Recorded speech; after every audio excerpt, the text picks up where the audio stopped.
నమస్కారం అమ్మ. నమస్కారం రా. అమ్మ, ముందుగా మీకు ఉగాది పర్వదిన శుభాకాంక్షలు. ఇది ఈ సంవత్సరం పరాభవనామ శుభాకాంక్షలు. పరాభవనామ నూతన తెలుగు సంవత్సర శుభాకాంక్షలు. ఓకే అమ్మ. అమ్మ, ఉగాది రోజు అంటే అసలు అందరికి చాలా ఇష్టమైన పండుగ. అసలు మనకు తెలుగులో మన సంప్రదాయం ప్రకారమే దీన్ని న్యూ ఇయర్ గా భావిస్తాం, నూతన సంవత్సరంగా. పొద్దున్న లేవగానే అభ్యంగన స్నానం చేసి ఇల్లంతా కూడా శుభ్రం చేసుకుంటాం కదా, దీని వెనుకున్న ఆధ్యాత్మిక కారణం ఏంటమ్మా? కొత్తగా మొదలు పెడుతున్న సంవత్సరం కదమ్మా. ఏదైనా కొత్తగా మొదలు పెడుతున్నప్పుడు అన్ని కొత్తగా అందంగా శుభ్రంగా ఉండాలి కదా. మళ్ళీ కొత్త జీవితం ప్రారంభిస్తున్నాం అనేటటువంటి భావన చేత ఆ రోజు ఇంకా చెప్పాల్సిందేముంది, తెలుగు వారి ఇళ్ళన్నీ పరిశుభ్రంగా చేసుకుంటారు చక్కగా. ముందుగానే వేప పువ్వు, ఇది పచ్చి మామిడికాయలు, అప్పుడే వేపపూత, కోయిల కోతలు ఇవన్నీ ఉంటాయి కదా. ప్రకృతి మంచి ఇప్పటి వరకు శిశిర ఋతువు ఆకులు రాలి ఒక మోడు వారినటువంటిగా కనిపించేది. ఇప్పుడు ఈ వసంతం రాగానే ఉగాది ప్రకృతిని చూస్తే చాలా శోభాయమానంగా, ఎటు చూసినా రంగులమయంగా, చాలా అందంగా ఆనందంగా ఉంటుంది. అదే జనవరి డిసెంబర్లో వచ్చేసరికి ఎలా ఉంటుంది? జనవరి 1 మొత్తం ఎండిపోయి మోడు బారినట్టు. మోడు బారిన కొత్త సంవత్సరం ఎలా అవుతుంది? మోడు బారిన జీవితాలు అవి. ఇది మోడు బారిందా, చిగురించిందా? మనమేమో చిగురిస్తూ వికసిస్తూ పోయే జీవితాలు మనవి. తేడా లేదు. అవునమ్మా. పాశ్చాత్యులందరూ కూడా కాగిత పూల్లా ఉంటారు, మనం రియల్ ఫ్లవర్స్. తేడా లేదా? అవునవును, ఈ తేడా చాలా బాగా కదా. అవును, కాగిత పూల నుంచి ఏమి సౌరభం ఉండదు, చూడటానికి అందంగా ఉంటాయి, వాళ్ళు కూడా చూడడానికి తెల్లగా ఉంటారు చక్కగా కదా. మనం అన్ని కలర్స్, అన్ని రకాల రంగులు మనకి. ఏమ్మా, చామన ఛాయ, నలుపు చాలు, ఎంత అందమో. మళ్ళీ ఎన్ని రకాల రంగులున్నా మనం, రంగురంగుల జీవితం మనది. అటువంటి రంగులమయమైనటువంటి మానవ జీవితాల్లో నిరంతరము పండుగ, నిత్యతోరణం నిత్య కళ్యాణం పచ్చతోరణం లాగా వెలుగుతూ ఉంటే మన భారతీయుల యొక్క జీవితాలు. అందుకని ఈ పండుగలు, ఈ పర్వదినాలు కూడా నక్షత్ర గమనాన్ని బట్టి, ఋతువు ధర్మాలను బట్టి మన పూర్వీకులు, మన ఋషులు దర్శించి మనందరికీ అందించి, ప్రకృతిని ప్రేమించటం ఎలాగో, ప్రకృతిని చూసి ఆనందపడటం ఎలాగో, ప్రకృతికి ఎప్పటికప్పుడు ధన్యవాదాలు చెప్పుకోవటం ఎలాగో, ప్రకృతికి లోబడి ఉండడం ఎలాగో, ప్రకృతి ధర్మాంతో శృతి కలుపుకుంటూ జీవించటం ఎలాగో, ఇవన్నీ నేర్పడానికి పండుగలు, పర్వదినాల పేరిట ఏర్పాటు చేశారు. అందుకని అప్పుడే చక్కగా కోయిల కోత వినపడుతుంది మనకి. అప్పుడప్పుడే చక్కగా అన్ని కొత్తవి వస్తూ ఉంటే, కొత్త చింతపండు, కొత్త జీలకర్ర, కొత్త మామిడికాయలు, కొత్త బట్టలు, అన్ని కొత్తవే. అంతే, అన్నీ కొత్తవే. మొట్టమొదటగా పూసినటువంటి వాటి అన్నింటినీ తీసుకుని ఆ వారాలలో ముందు అక్కడి నుంచి వద్దాం. ఋతువులలో మొదటి ఋతువు వసంత ఋతువు, అయనాలలో మొదటి అయనము ఉత్తరాయణము. ఏమ్మా, నక్షత్రాలలో మొదటి నక్షత్రం అశ్విని, తిథులలో మొదటి తిథి పాడ్యమి కదా. వారాలలో మొదటి వారం ఆదివారం, త్రిమూర్తులలో మొదటివాడు బ్రహ్మదేవుడు సృష్టించినటువంటి యుగాది, యుగారంభము. అన్ని మొదటవే. అవునవును, అన్నింటినీ కలిపి ముహూర్తం పెట్టేశాడు ఆయన బ్రహ్మదేవుడు. అన్ని ఒకటి మొదటిదే తీసుకున్నాడు ప్రతిదీ. అయనాలలో మొదటిది, ఋతువులలో మొదటిది, ఏమ్మా, నక్షత్రాల్లో మొదటిది, తిథులలో మొదటిది, వారాలలో మొదటిది, అన్నీ తీసుకుని ముహూర్తాన్ని నిర్ణయించాడు. అదే యుగాది, ఉగాదిగా మారింది, యుగారంభం. దీని వెనుక ఉన్న ఆధ్యాత్మిక కారణం ఇదనమాట. అందుకని ఆ రోజును మనం మొదటి సంవత్సర ఆదిగా చేసుకుని, ఈ జీవితం అనేటటువంటిది అన్ని రకాల కలయిక, సుఖ దుఃఖాల మేళవింపు లేకుండా ఎలా ఉంటాయి కదా. ఆ సుఖ దుఃఖాల యొక్క మేళవింపుకు సూచనగా మన ఆరోగ్యాన్ని కూడా సూచిస్తూ, షడ్రుతులతో కూడినటువంటి ఈ భక్ష్యం ఏదైతే ఉందో, పచ్చడి, ఉగాది పచ్చడి, పులుపు, కారం, ఉప్పు, చేదు, వగరు ఇవన్నీ కలిపి మనం పచ్చడి చేసుకుంటున్నాం. ఇది మామిడి పింద, కొత్త చింతపండు, కొత్త జీలకర్ర, ఉప్పు, ఇంకోటి ఏంటి, మిరియాలు, కారం, ఇవన్నీ వేసి పచ్చడి చేసి వీటేటికి అంటకుండా ఒక చుక్క నెయ్యి వేస్తాం. నిర్లిప్తంగా ఉంటాం కష్టాలు వస్తే కూడా. నన్నేం చేస్తాయి కష్టాలు అన్నాడు. అంటే ఇన్ని రకాల రుచులు కలిగినటువంటి దీనిలో జీవితంలో కష్టం వచ్చినా దుఃఖం వచ్చినా దాన్ని కూడా స్వీకరించగలిగేటటువంటి మానసిక దారుఢ్యాన్ని పెంపొందించుకోవడం అనేది ఉగాది ఇస్తున్నటువంటి సందేశం. Okay okay. ఇది ఆరోగ్యానికి మంచిది. ఇది తినడం వల్ల వేప చిగురులో ఉన్నట్టు చాలా మంచిది కదా, లోపల ఉన్నటువంటి ఇట్లనే పోగొడుతుంది. వీలుపు ఒక్కొక్క పదార్థం ఒక్కొక్క మంచి గుణాన్ని ఇస్తుంది. అది అసలు ఆ ఒక్కరోజే కాదు, నిజంగా వేప పువ్వు పూసినంత కాలం మనకి మామిడి పండు రోజు తినొచ్చు, రోజు అంత పచ్చడి మంచిది ఆరోగ్యానికి. సో అట్లా కొత్త బట్టలు కుట్టించుకోవడం, పెద్దవాళ్ళ దగ్గరికి వెళ్ళి నమస్కారం చేసి వాళ్ళ ఆశీస్సులు తీసుకోవడం, అలా ప్రారంభమయ్యి సాయంకాలమో లేకపోతే ఉదయమో పంచాంగ శ్రవణం చేసి పెద్దలైనటువంటి వాళ్ళ పంచాంగంలో ఈ సంవత్సరం అంతా ఉంచే దేనికి ఎక్కువగా ప్రాధాన్యతనిస్తుందో, ఏ పంటలు బాగా పండించుకుంటే రైతుకి లాభదాయకంగా ఉంటుందో. అమ్మ పంచాంగ శ్రవణం అంటే 5 అంగములు మనకి క్యాలెండర్ ఉంటుంది కదా, క్యాలెండర్ లో తిథి వార నక్షత్రం 3 చూపిస్తుంది. పంచాంగంలో తిథి వార నక్షత్ర యోగము కరణం 5 ఉంటాయి, 5 అంగాలతో కూడి ఉంటుంది. దానిలో ఏంటంటే ఒక రకంగా అదొక టార్చ్ లైట్, మనకి దిక్సూచి. ఏ పంట పండితే మనకి మంచిది, పండించుకుంటే మనకి మంచిది, ఎలా ఉంటే మన జీవితం సుఖదాయకంగా ఉంటుంది, ఎలాంటి పనులు చేస్తే అవమానాలు పొందకుండా ఉంటాం, ఎలాంటి పనులు చేస్తే రాజ్యపూజ్యం గౌరవింపబడతాం, ఇవన్నీ కూడా మనకి రాసుల వారీగా ఏ రాశులు ఏ నక్షత్రాలు పుట్టిన వాళ్ళకి రాబోయేటటువంటి సంవత్సర కాలానికి కావలసిన ప్రణాళికను వేసుకోవడానికి ఈ పంచాంగ శ్రవణం ద్వారా మన జీవితాన్ని మనం నియంత్రించుకోవడానికి ఒక దిక్సూచిలా పనిచేస్తుంది. అది పంచాంగ శ్రవణం. అది విని దానిని చక్కగా ఫాలో అయ్యి ఆచరణలో పెడితే దానికి తగినటువంటి ఫలితం వస్తుందని. మనం వచ్చే ఇయర్ని ప్లాన్ చేసుకో, ప్రికాషన్ అన్నమాట, ప్రికాషన్. ఓకే ఓకే అమ్మ. సో పంచాంగ శ్రవణంకి ఉగాదిలో అంత ప్రాధాన్యత అనేది రోగం రాకముందే ముందు ప్రికాషన్ గా మనం ఎట్లా తీసుకుంటాం అలా అన్నమాట. అట్లాంటి ప్రమాద పరిస్థితులు తెచ్చుకోకుండా ముందుగానే జాగ్రత్త పడటానికి ఒక చక్కని అవకాశం పంచాంగ శ్రవణం. సింపుల్ గా అర్థం అవడానికి చెప్తున్నా. అవునవును. ఇంకా అమ్మ ఇందాక మీరు పచ్చడి గురించి చెప్పారు కదా, అందులో మనము డిఫరెంట్ రకరకాలవి పదార్థాలు వేయడం జరుగుతుందా? ఒక్కొక్క పదార్థం మన జీవితంలో ఏం సూచిస్తుంది? ఇప్పుడు చేదు, కష్టం వస్తే చేదు ఉండాలి లైఫ్ లో, కష్టం దుఃఖం రాకుండా ఎలా ఉంటుంది? సుఖ దుఃఖాల మయమే కదమ్మా కష్టం, జీవితం అంటే ఒడిదుడుకులు ఉంటాయి కదా. ఆ ఒడిదుడుకులను ఎదుర్కోవడానికి కావలసినటువంటి శక్తిని ఇస్తుంది అనమాట, సూచిస్తుంది. అది అదే జాగ్రత్తనన్నా జీవితంలో కష్ట సుఖాలు ఉంటాయి, వాటిని జాగ్రత్తగా కష్టాన్ని కూడా ఇష్టంగా మార్చుకో. ఆ కష్టం నీకు జ్ఞానాన్ని నేర్పించడానికి వచ్చింది సుమా, నీకు ఊరికి ఇవ్వలేదు. ఇప్పుడు పిల్లవాడిని అదే నాన్న చెరువులోకి వెళ్ళి తోసేస్తాడు తండ్రి, ఇదికి రారా నువ్వే అంటాడు. వాడికి ఎదటం ఎలాగో వాడికే తెలుస్తుంది, వాడే ఎదగాలి. కొంతవరకే ఎక్కిస్తాడు నిచ్చెన మీద, పైకి నువ్వే ఎదిగెక్కాలి కదా. తాడి చెట్టు ఎక్కేవాడు ఎంతకాలం ఎక్కిస్తాం? అలా ఒక ట్రైనింగ్ అనమాట. కాబట్టి కష్టం అనేది ఉంటుందిరా జీవితంలో, ఆ కష్టాన్ని ఎదుర్కొనే శక్తి తీసుకోవాల్సి చెప్పడం కోసం ఈ అన్ని రకాల రుచులు ఉంటాయి. దీన్ని చేదు ఉంటుంది, పులుపు ఉంటుంది, వగరు ఉంటుంది. కొంతమంది మన ఏమి తప్పు చేయకుండా కూడా నిందించే వాళ్ళు ఉంటారు, లోకులు పలుకాకులు అంటుంటారు, ఎత్తిపడుస్తూ ఉంటారు, దెప్పిపడుస్తూ ఉంటారు. ఎందుకంటే నువ్వెంతవరకు నిలబడగలవు అని నిన్ను కదిపి కుదిపి కుదిపి కుదిపి చూస్తారు. అప్పుడు నువ్వు నిలబడగలగాలి, ఆత్మహత్యకు లోను కాకూడదు, ఆత్మ న్యూనతకి లోను కాకూడదు. నిన్ను నువ్వుగా నిలబెట్టుకో, దృఢంగా ఉండు. ఈ పదార్థాలు తింటే శరీరం దృఢంగా ఉంటుంది, దీనివల్ల నీకు మనసుకు ఒక సందేశం కలుగుతుంది. మనసు శరీరం రెండు దారుణంగా ఉంటే ఇమ్యూనిటీని పెంచుకుంటే, మానసిక పరంగా ఇమ్యూనిటీ పెంచుకోవాలి, శారీరకంగా ఇమ్యూనిటీని పెంచుకోవాలి. రోగ నిరోధకం అంటారు చూడు, అందుకోసం. ఎంత ఇచ్చారమ్మా మనకి, ప్రతిరోజు వాళ్ళకి నమస్కారం చేయాలి. ప్రాతస్మరణీయులమ్మా మన ఋషులు. రుణం తీర్చుకోగలిగింది కాదు, అది తీర్చుకోలేము. తీర్చుకోవడం అంటే ఎలా తీర్చుకోవాలి? ఋషుల యొక్క మార్గంలో మనం నడుస్తూ అందరినీ నడిపించేటట్టు చేయడమే మనం చేయవలసిన కర్తవ్యం. కేవలం ఉగాది పచ్చడిలోనే అసలు జీవితం ఏ విధంగా ఉండబోతుంది, మొత్తం సంతోషంగా ఉండదు. పరాభవ సంవత్సరం చాలా మంది అనుకోదు పరాభవమే జరుగుతుందని. పరాభవం కాదు అక్కడ. పరా అంటే ఇతరులు, అభవము అంటే శత్రువులు, మన ఎవరు ఏం చేయలేరు. అన్ని దేశాలు మన మీదకి దండెత్తి చేయాలని చూస్తున్నారుగా.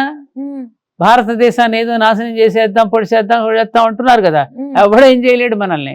మీరే పాజిటివ్ గా చెప్పినారమ్మా. అవునరా, ఎందుకంటే అది ఈ సంవత్సరం ఇలా ఉండబోతుంది, చాలా తప్పు, ప్రమాదాలు జరగబోతున్నాయి. ఏం లేదు, పర అభవము, పరులు ఇతర దేశాల వాళ్ళు అభవము మన ఏమీ చేయలేరు. శత్రువుల నుంచి మనం కాపాడుకుంటాం.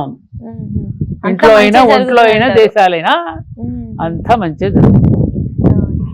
ఉగాది పచ్చడి ఇవన్నీ చేస్తున్నప్పుడు, నైవేద్యాలు చేస్తున్నప్పుడు ఆ రోజు ఎటువంటి నియమాలు ఏముంది దాంట్లో, అన్ని తల్లి ముందుగా స్నానం చేస్తాం, చక్క అన్ని రెడీ పెట్టుకుంటాం. వేప పువ్వు ఒక దగ్గర, చక్క బెల్లం, కొత్త బెల్లం తురిమి ఒక చోట, చిన్నగా మామిడి మొక్కలు తరిగి ఒక చోట అన్ని పెట్టుకుంటాం. జీలకర్ర నెమ్మది చక్కగా ఒక పొడి చేసి పెట్టుకుంటాం.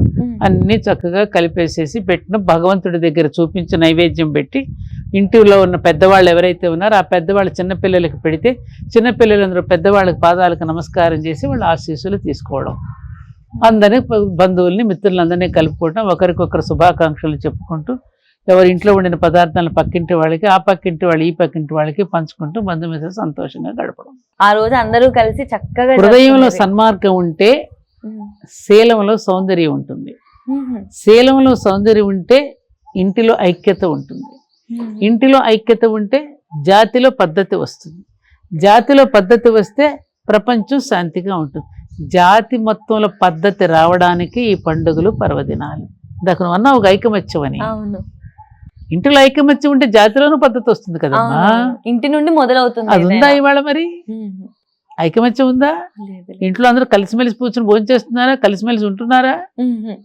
ఎవరి దారి వారిది, ఎవరికి వారి మన తీరే.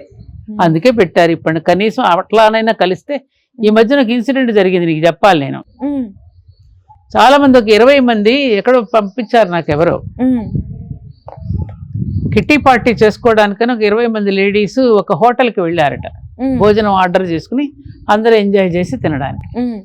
ఆ హోటల్ యజమాని తెలివిగా చాలా ఒక మంచి మాట చెప్పాడు వాడు, అమ్మా మీరు ఒక పని చేయండి, మీకు అన్ని టేబుల్స్ ఇస్తాను, హాయిగా భోజనం చేయండి, మీ సెల్ ఫోన్లన్నీ నా దగ్గర పెట్టండి, సెల్ ఫోన్ నా దగ్గర పెట్టి మీరు హాయిగా భోజనం చేస్తారండి, నేను సెల్ ఫోన్లు మీకు తిరిగి ఇచ్చేస్తాను.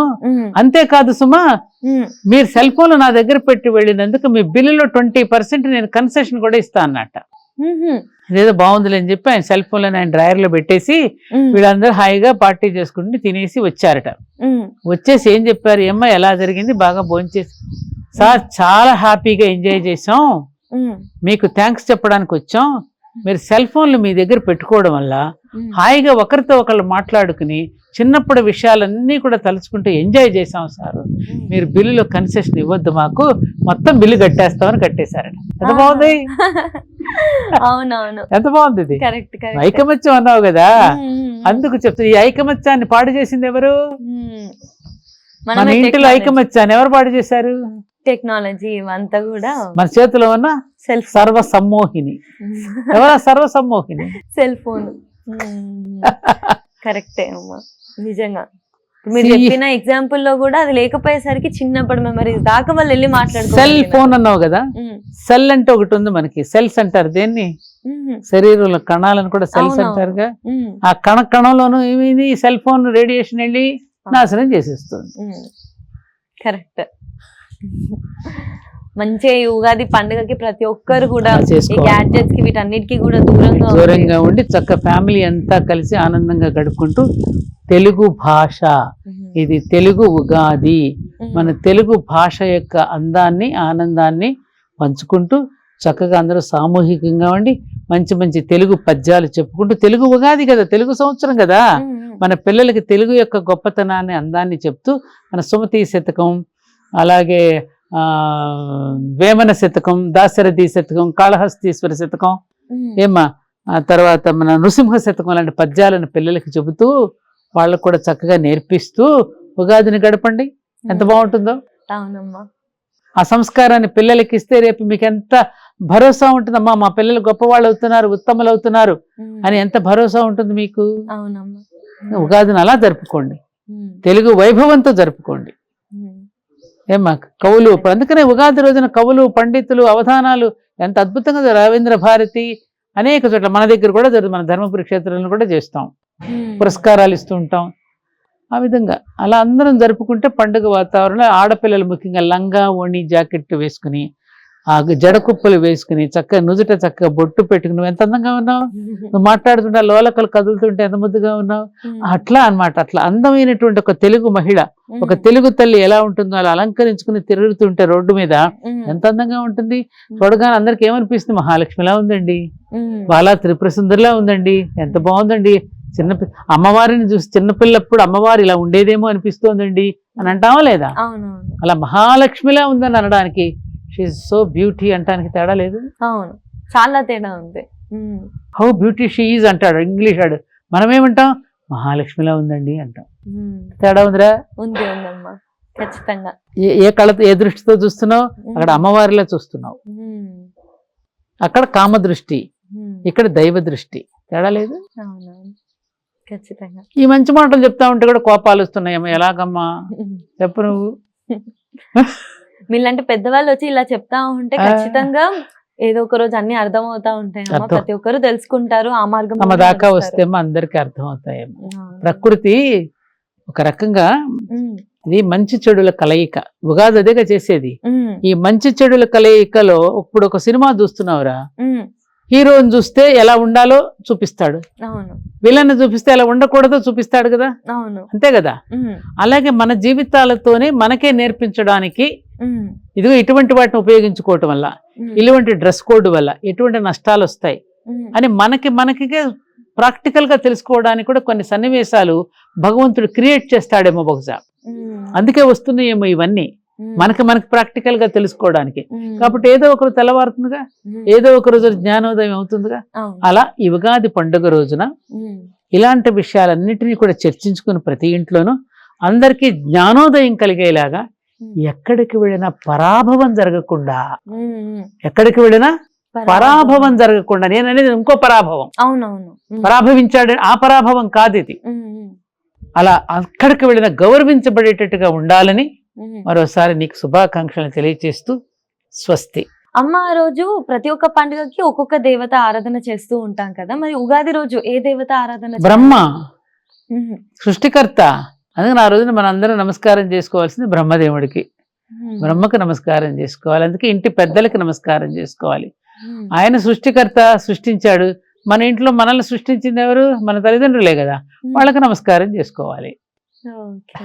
అంతే, ఇంకా అందులో ఇంకేమి ఆలోచించక్కర్లా. అమ్మ, అలాగే ఉగాది రోజు మనకి పుష్పం, దీపం, ధూపంకి కూడా బాగా ప్రాముఖ్యత ఉంటుంది కదా, దీని వెనకాల పంచభూతాలకి థ్యాంక్స్ చెప్పుకోవటమే ధూప దీప నైవేద్యాలు. భూమికి థ్యాంక్స్ చెప్పుకోవడానికి గంధం రాస్తాం, వాసన వస్తుందిగా, గంధం వాసన కదా గంధం అంటే. అలాగే వాయువుకి థ్యాంక్స్ చెప్పుకుంటూ ఉద్బత్తి వెలిగిస్తాం, ధూపం. అవునా? ఆకాశానికి థ్యాంక్స్ చెప్పుకుంటూ పుష్పం పెడతాం. ఏమ్మా, ఈ వెలుగుకి సూర్యుడికి థ్యాంక్స్ చెప్పుకుంటూ దీపం వెలిగిస్తాం, కాంతి. ఇచ్చినటువంటి పదార్థాలన్నింటికి కూడా భూదేవి ప్రసాద్ పదార్థ థ్యాంక్స్ చెప్పుకుంటూ నైవేద్యం పెడతాం. ఈ పంచోపచార పూజ, అలాగే నీళ్లు పెడతాం అక్కడ, జలం. ఈ పంచభూతాలకి ధన్యవాదాలు చెప్పుకుంటూ పంచోపచార పూజ చేస్తాం.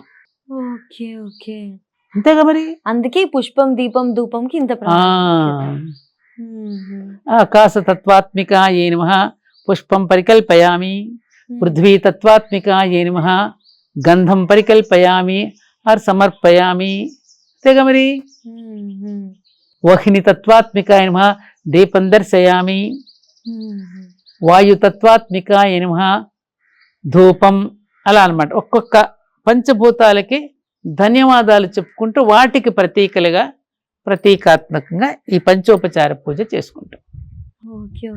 ఇదో పూజ అంటే బుక్ లో రాసింది, శాస్త్రంలో రాసింది అన్నట్టు కాదు, మన నేచర్కే బంగారం, నేచరే అంతా. నేచర్కే నువ్వు రకరకాల పేర్లు పెడుతున్నావు.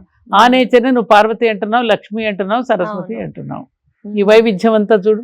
చెట్టును పోలిన చెట్టు లేదు, ఆకును పోలిన ఆకు లేదు, వాసన పోలిన వాసన లేదు, పువ్వును పోలిన పువ్వు లేదు, జుట్టును వెంట్రుకను పోలిన వెంట్రుక లేదు, గోరును పోలిన గోరు లేదు, వేలుముద్రను పోలిన వేలు. ఎంత వైవిధ్యం అమ్మా ఇది. అవునమ్మా, ప్రపంచంలోనే మన దానికి ఉన్న ఈ గౌరవం గాని, ఈ యూనిక్నెస్ అనేది అంటారు కదా, పూజించే వాళ్ళంగా, భిన్నత్వంలో ఏకత. అందుకే మనం ప్రతి పండుగ ప్రకృతికి ముడిపడినవే. ప్రతి పండుగ ప్రకృతికి ముడిపడినవే. అదంతే, దసరా అంతే, దీపావళి అంతే, ప్రతి పండుగ ప్రకృతి. కాకపోతే ఈ రణగణ ధ్వనులలో, ఈ బిజీ షెడ్యూల్లో ప్రకృతి యొక్క దీన్ని పట్టించుకోకుండా మనం ఆకాశ హర్మ్యాలు నిర్మించేసుకుని, కాంక్రీట్ జంగల్ చేసేసుకుని, మన యొక్క స్వార్థం కోసం, మన భోగలాలస కోసం, మన ప్రకృతికి వినాశకారిగా మానవుడు తయారయ్యాడు. ఇది మానాలి. ఓ మానవా నువ్వు మానవా, ఓ మానవా నువ్వు మానవా అని అంటున్నావు. నేను మానను అంటున్నాడు. మానకపోతే నీ తాట తీస్తా అంటుంది ప్రకృతి. ఆల్రెడీ స్టార్ట్ చేసింది, తాట తీస్తుంది. ఏ రూపంలో తీస్తుందో నీకు తెలియదు. విమానాలు కూలిపోవడంలో చూపిస్తుందా, ప్రకృతి వైపరీత్యాల్లో చూపిస్తుందా, అకాల వర్షాలతో అధిక వర్షాల్లో చూపిస్తుందా, కాలిపోవడంలో చూపిస్తుందా, ఏం చూస్తుందా? ఉత్తరాఖండ్లో ఏం చూసాం మనం? ఉత్తరాఖండ్లో ఏం చూసాం? అక్క శంకరాచార్యులు వారు ప్రతిష్ఠించిన ఒక్క ఆలయం, మిగతా అన్ని కొట్టుకుపోయినాయా? మరి ఆ దైవశక్తి ఉండబట్టే కదా ఆలయంలో ఆఖరికి శివలింగం మీద పెట్టినటువంటి ఆ మారేడు దళం కూడా చెక్కు చెదరకుండా అలాగే ఉంది. అంత వర్షం వచ్చిన దీని ఏమంటావు? కరెక్ట్ కదా. దీనికి ఆన్సర్ ఏంటి? అందుకని తస్మాత్ జాగ్రత్త, ఓ మానవ ఇకనైనా ఒళ్ళు దగ్గర పెట్టుకో. నువ్వు కూర్చున్న కొమ్మ నువ్వు నరికేసుకోకు, నేల విడిచి సాము చెయ్యకు, ఒళ్ళు దగ్గర పెట్టుకుని ప్రవర్తించుకో అని ప్రకృతి చెప్తోంది. ప్రకృతి మాట మనం వినకపోతే అది చర్నాకోలతో కొడుతుంది. తను కొట్టింది సరిపోకపోతే ప్రళయ తాండవం ఆయనకి చెప్తుంది. అమ్మ ముందు దెబ్బేస్తుంది పిల్లవాడిని, నాన్నకి చెప్తాందా అని భయపెడుతుంది. చివరికి వాడు వినకపోతే నాన్నకే చెప్తుంది. ఆ నాన్న ప్రళయ తాండవం చేస్తాడు. ఏం చేస్తాడు? అప్పుడు ఇంకేం ఉండదు, ఇంకా వినాశనం అయిపోతుంది. అదే ఓం నమ శివాయ, ఓం నమ శివాయ. అమ్మ అలాగే ఉగాది రోజు దాన ధర్మాలు చేయడం కానీ, బ్రాహ్మణులకి దానం చేయడం, అది ఎప్పుడు చేయొచ్చు, అందరికీ చేయొచ్చు. ఒక్క బ్రాహ్మణులకనే లేదు, ఎవరికి అవసరమో వాడికి ఇవ్వు. అది ఎక్కడ చెప్పారు? అది బ్రాహ్మణులకే దానం చేయాలని ఏం లేదు. అందరికీ. లేని వాళ్ళు ఎంతమంది లేరు? అవసరం ఉన్నవాడు ఎంతమంది లేడు? అందుకని అవసరం ఉన్నవాడికి ఎవరికేం చేసినా, బట్టలు లేనివాడికి బట్టలు ఇవ్వు, విద్య లేనివాడు విద్య చెప్పించు. ఏమ్మా చలి వేస్తుంటే రగ్గులు కొనివ్వు. వాడికి ఎంతో మంది ఉన్నారు. ఆకలి కొన్నవాడికి అన్నం పెట్టు. అంతే. ఉన్నవాడికే నువ్వు ఇచ్చుకుంటూ పోతే లేనివాడే అవుతాడు కదా. అందుకని బ్రాహ్మడికే దానం ఇవ్వాలని ఎక్కడా చెప్పలేదు. అంటే ఆ రోజులలో ఎందుకు చెప్పారంటే, ఈ బ్రాహ్మణులు అనేటటువంటి వాళ్ళ యొక్క వృత్తి ఏమిటంటే అందరికీ జ్ఞానాన్ని పంచటమే బ్రాహ్మణుల యొక్క కర్తవ్యం. బ్రహ్మజ్ఞానం కలిగిన వాళ్ళందరూ కూడా భిక్షాటన చేస్తూ నిరాడంబరంగా జీవిస్తూ అందరి ఇంటికి వెళ్ళి వాళ్ళకి జ్ఞానోదయం కలిగించి వాళ్ళని మేలుకొలిపేవారు. ఈ రోజున అమావాస్య వస్తోందమ్మా, లేకపోతే ఈ రోజున పౌర్ణమి అమ్మా, ఈ పౌర్ణమి రోజు నీ ధ్యానం చేసుకోండమ్మా, అమావాస్య వస్తుంది ఈ రోజున గోవులకి ఇది పెట్టండి అమ్మా అని వాళ్ళకి కావలసిన రెమెడీస్ చెప్తూ ప్రతి ఇంటికి వెళ్ళి బోధ చేసేవారు. ఇవాళ అది పోయిందిగా. అది పోయిన తర్వాత ఇంకెందుకు ఉపయోగం ఏముంది? కాబట్టి ఎవరికి అందరికీ ఇచ్చుకోవచ్చు. అందరికీ దానం అనేటటువంటి అందరికీ పెట్టుకోవచ్చు. లేని వాడికి ఎవరికైనా ఇచ్చుకోవచ్చు, ఎవరికైనా పెట్టు. అమ్మ ఇంకా చాలా మంది కూడా పిల్లలు కానివ్వండి, సెలవులు దొరకవు, ఊర్లోకి వెళ్ళలేరు, పండుగలు ఇదే సిటీలో హాస్టల్స్ లోనో ఇక్కడ అక్కడ జరుపుకోవాల్సిన సిచ్యువేషన్స్, పరిస్థితులు అయితే వస్తాయి. అలాంటి వాళ్ళకి ఉగాది చక్కగా జరుపుకోవాలి అని అనుకుంటే, ఎందుకంటే హాస్టల్స్ లలో పూజలు ఇవన్నీ చేయలేము. హాస్టల్లో ఉన్న పిల్లలు ఉన్నారనుకో, దేవాలయాలకు రండి, మాకు దేవాలయాలు ఉగాది పచ్చడి అందరికీ పెడతాం. ఎన్ని వందల మంది వచ్చినా పెద్ద కుండ నిండా చేస్తాం. వేప చెట్లు ఉన్నాయి మన దగ్గర, వేప పువ్వుతో మామిడికాయలు తెప్పించి అట్లా ప్రతి దేవాలయానికి వెళ్ళి ఆ వేప పచ్చడి ఆలయంలో తినడం కన్నా ఇంకా గొప్పతనం ఏముంది? ఆలయ సన్నిధిలో ఏమ్మా, మనల్ని కన్నా తల్లిదండ్రుల కంటే మించిన వాళ్ళు కదా.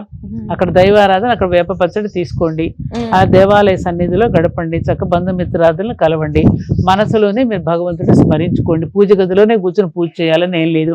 ఆలయాలకు వెళ్ళండి, స్నేహితులను కలవండి, చక్కగా ఒకరినొకరు చక్కగా శుభాకాంక్షలు తెలుపుకుంటూ ఆనందంగా గడపండి. ఆనందంగా గడపడం అంటే ఏదో తాగి తందనాలు అడక్కర్లా, చక్కగా మంచి సాహిత్యంతో, చెప్పానుగా ఇందాక మంచి తెలుగు భాష ఉంది. ముఖ్యంగా పిల్లలకి వాడు మంచి సాహిత్యంతో పరిచయం ఉండడం లేదు. మంచి మంచి పుస్తకాలు చదవండి, తెలుగు భాష బాగా నేర్చుకోండి, దానికోసం అని చెప్పి కృషి చెయ్యండి. ఆ తెలుగు భాష మాట్లాడుతూ ఉన్నప్పుడు మన నాలుకకి ఎక్సర్సైజు, మన దవడలకి ఎక్సర్సైజు, పంటికి ఎక్సర్సైజు, అంగిలికి ఎక్సర్సైజు, ఇన్ని రకాలుగా తిప్పుతోంది. ఇది శరీరంలో ఉన్న 72,000 నాడులకి కూడా ఒక చైతన్యవంతం అవుతుంది తెలుగు భాష పైకి ఉచ్చరిస్తూ ఉన్నప్పుడు. ఆ ఉచ్చారణ దోషాలు లేకుండా పలుకుతూ ఉన్నప్పుడు మీకు తెలియకుండానే ఇండైరెక్ట్ గా మీరు ఆరోగ్యవంతులు అవుతున్నారనే విషయాన్ని పిల్లలకి చెప్పండి. మమ్మీ అను, నువ్వు ఏమైనా ఉందా అవును, అమ్మ అంటే అనండి. నాభి నుంచి వస్తుంది. అవును, అప్పుడేమవుతుంది, నీకు తెలియని ఒక చైతి, పిలిపించుకునే వాడికి వైబ్రేషన్, పిలిచేవాడికి వైబ్రేషన్. అవునమ్మా, చక్కగా ఇంత ఉంది రామనికి. ఇంత ఇంత ఎంతని చెప్పుకుంటాం మనం, ఎన్ని రోజులు చెప్పుకున్నా సరిపోతుంది. అమ్మ మనకి ఆ రోజు చదవడానికి ఎన్నో స్తోత్రాలు శ్లోకాలు చాలా ఉన్నాయి. ఒకవేళ మీరు ఏదైనా చెప్తే ఏది చదవమని అంటారమ్మా? ప్రత్యేకించి ఒకటిది అని లేదమ్మా. శ్రీమాత్రే నమః అని జపం చేసుకోండి.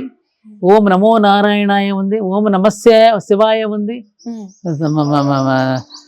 సరస్వతి శ్లోకాలు ఉన్నాయి, గణపతి శ్లోకం ఉంది. ఏ శ్లోకమైనా చెప్పుకోండి భగవంతుడికి సంబంధించి. నీకు నచ్చిన దైవానికి కలిసిన శ్లోకాలు బోలెడు ఉన్నాయి.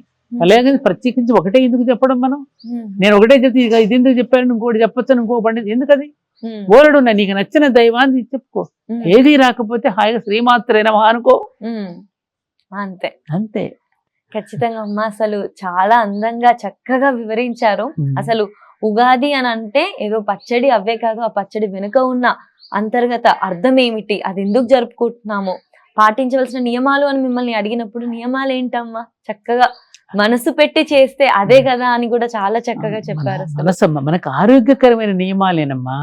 మన ప్రతి నియమం వెనుక మన ఆరోగ్యం కోసం సాంఘిక పరమైన అంశాలు కూడా జోడించి 10 మందిని కూడా బ్రతికించేటట్టు చేశారు వాళ్ళు. మనం పండుగల్లో కొత్త బట్టలు కొనుక్కున్నా, మామిడికాయలు తెచ్చుకున్నా, అందరికి డబ్బు రొటేట్ అవుతుంది కదా. ఆ డబ్బును రొటేట్ అవ్వడానికి కూడా ఈ పద్ధతులన్నీ పెట్టారు. లేకపోతే నీ దగ్గర ఉండిపోతుంది కదా డబ్బు, మరి మిగతా వాడు బ్రతికేదలా? లివ్, నువ్వు బ్రతుకు, లెట్ లివ్, బ్రతికించు, నువ్వు బ్రతుకుతూ ఇతరులను బ్రతికించమనేటటువంటి సందేశాన్ని మనకి పండుగల్లో మనకు అందించారు. ఖచ్చితంగా అమ్మ, మీ సమయాన్ని కేటాయించి, అసలు మీకు ఎన్ని పనులు ఉన్నాయో చూస్తున్నానో, ఇవన్నీ కూడా పక్కన పెట్టి మాకు సమయాన్ని కేటాయించి అందరికీ కూడా అసలు పండుగల విలువ ఏంటి అని అర్థం చేసేందుకు మీరు ముందుకొచ్చి మాకు తెలియజేసినందుకు ధన్యవాదాలు. చాలా సంతోషం అమ్మా. ఒక్క మాట, ఇప్పుడున్నటువంటి తరం ఇప్పుడిప్పుడే మన పండుగల వైపు, మన సనాతన ధర్మం వైపు ఆసక్తి చూపిస్తున్నారు. ఇలా ఆసక్తి కలిగిన పిల్లలకి మన పండుగలలో ఉన్న మర్మం ఏమిటో శాస్త్రీయపరంగా కనుక వాళ్ళకి చెప్తే తప్పకుండా మన పిల్లలు, ఇప్పుడున్నటువంటి తరం పిల్లలు బ్రహ్మాండంగా నిలపగలిగేటువంటి శక్తి సామర్థ్యం ఉన్న పిల్లలమ్మ. నేను నీ ద్వారా తల్లిదండ్రులను కోరుకునేది ఏమిటంటే, కొంచెం వాళ్ళ మీద శ్రద్ధ పెట్టి వాళ్ళకి విషయాలన్నీ కనుక మీరు వివరిస్తే పిల్లలు చాలా అద్భుతాలు చేస్తారు, మిమ్మల్ని కూడా సుఖపెడతారు. ఖచ్చితంగా అమ్మ, ధన్యవాదాలు.